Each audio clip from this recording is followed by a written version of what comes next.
कर न सका साफर दिन आना साफर दिन. پیرمردی بود، من خودم دیدم او رو، شاید هم همون اصلش همون نزدیکی به محل ما بود، ظاهرا شمالی بود. گفت داشتم میخوابیدم دیدم قلقله ای هست. گفتم چه قلقله ای هست؟ گفت زعفر جنی، همونی که آمده بود برای یاری امام حسین وفات کرده، حالا وفات کرده.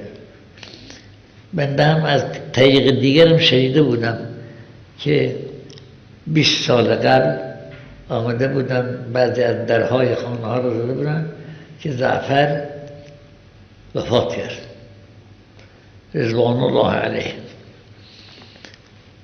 میگه پرسیدم در همون حالی که داشتم میخوابیدم،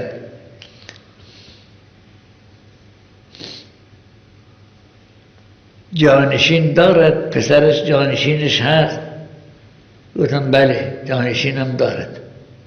اینه دیگه در اون خبر نشنده بودم.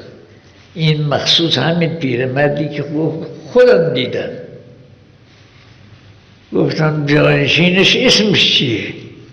از اون که خبر داده بود به من نگفت کسی که خبر داده بود او را جسمش رو دیدم، دیگه اونش رو نفهمیدم، همینقدر شنیدم. گفت اسم پسرش که جانشین پدر است کامله، کامل. این هم داشته باشد اونا 1 سال 2 سال 10 سال 100 سال نیست عمرشون.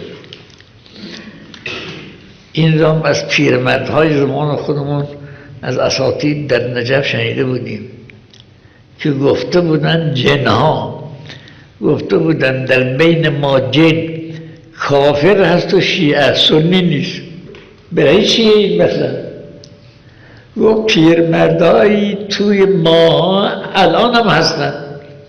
گفتن ما بودیم، حضرت رسول در غدیر حضرت امیر را بلند کرد و جانشین خودش قرار داد. ما بودیم الان هم هستن. دیگه ببینید دیگه از اون وقت تا به حال همون وقتی که اینا ما شنیدیم از اون پیرمردان، همون 1000 سال بیشتر گذشته بود قضیه. بالاخره